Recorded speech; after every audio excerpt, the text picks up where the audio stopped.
Hare Krishna, Jai Shri Krishna. Welcome to the Ayodhya series of Kathaamrit. In the last episode, I had narrated the story of Valmiki Muni. In today's narration, before we go ahead with all the various places and the darshan of Ayodhya, let us understand how the Ramayan was composed. We know that Ramayan was composed by Adi Rishi, Adi Kavi, Valmiki Muni, by the blessings of Lord Brahma and his Gurudev Narad Muni. Valmiki Muni wrote the Ramayan at his ashram at Bithur, which is near Kanpur.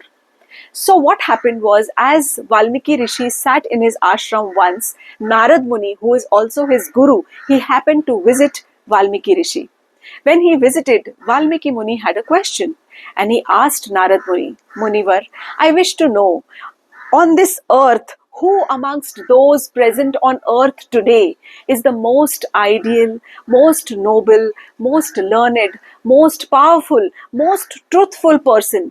Anybody who is complete in all opulences, who is the reservoir of all qualities in full. It was then that Narad Muni spoke about Lord Ram's glories and narrated the entire Ram Katha to Valmiki Rishi. Lord Ram was ruling Ayodhya at that time. He had vanquished Ravan, and then he had come back to Ayodhya and he was crowned king. He was already ruling Ayodhya when this particular episode happened. Narad Muni also said that Lord Ram is going to rule this earth for 11,000 years. After that, Valmiki Muni went away. After that, Narad Muni went away. Valmiki Muni sat down with his disciple Bharadwaj Rishi at the banks of the river Tamsa in meditation. As he sat in meditation, he saw a pair of Croncha birds engaged in loving exchange of loving activities, singing together. And just as he was seeing them, immediately the male Croncha bird was shot by a sharp arrow, shot by a hunter, and the male Croncha bird died.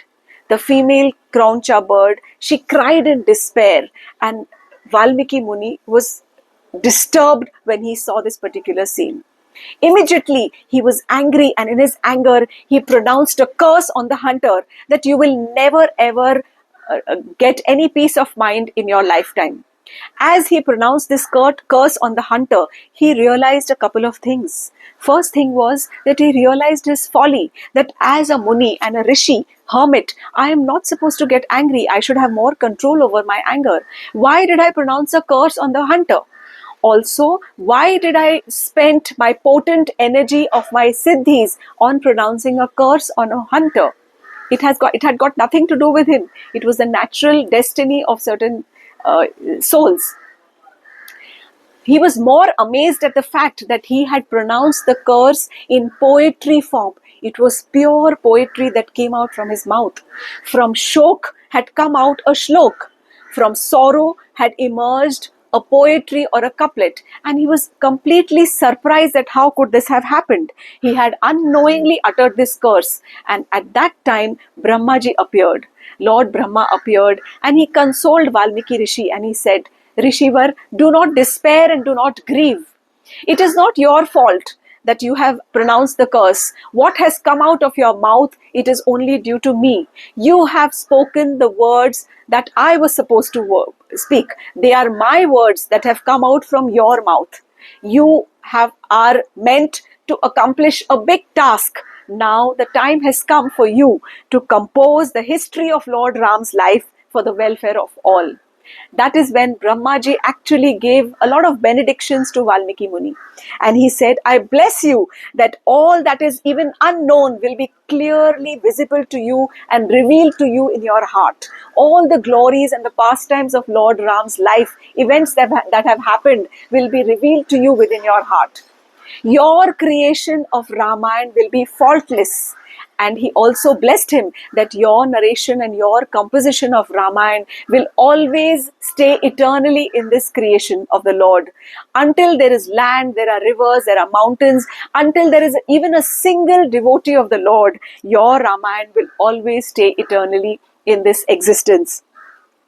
That is when Valmiki Muni was blessed by Brahmaji, and then he went and he started composing the Ramayana. He composed 24,000 verses. We also see, since Lord Ram was already ruling Ayodhya at that time when he started composing the Ramayana, a part of the Ramayana is mentioned in past tense, and then there is a part of Ramayana which is composed in the future tense. The Ramayana consists of 24,000 verses. Valmiki Rishi did not write it down on paper or pen or a file or leaves. He composed Shruti, that is oral verses, and he memorized them, all of them internally as he composed them.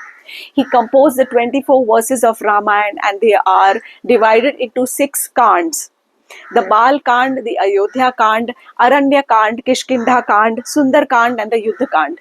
There is one more Uttar Kand, which is, there is a little bit of controversy surrounding it. Some say that it was composed by Valmiki Rishi, and others say that no, it was probably composed a little later.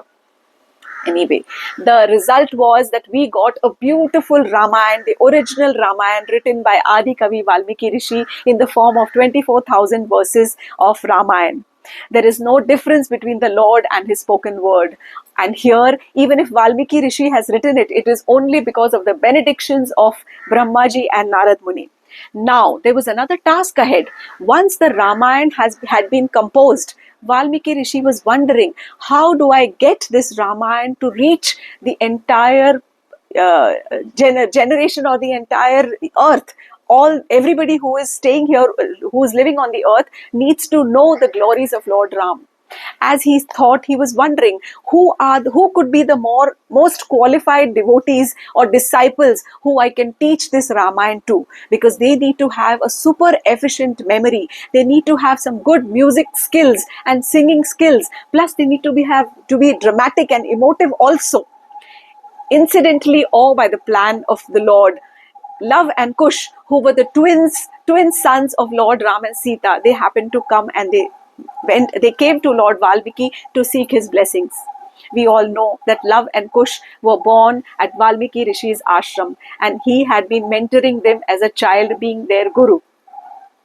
As Love and Kush came to seek the blessings of their guru, Valmiki Rishi immediately realized who could be more qualified than these twin sons of Lord Ram.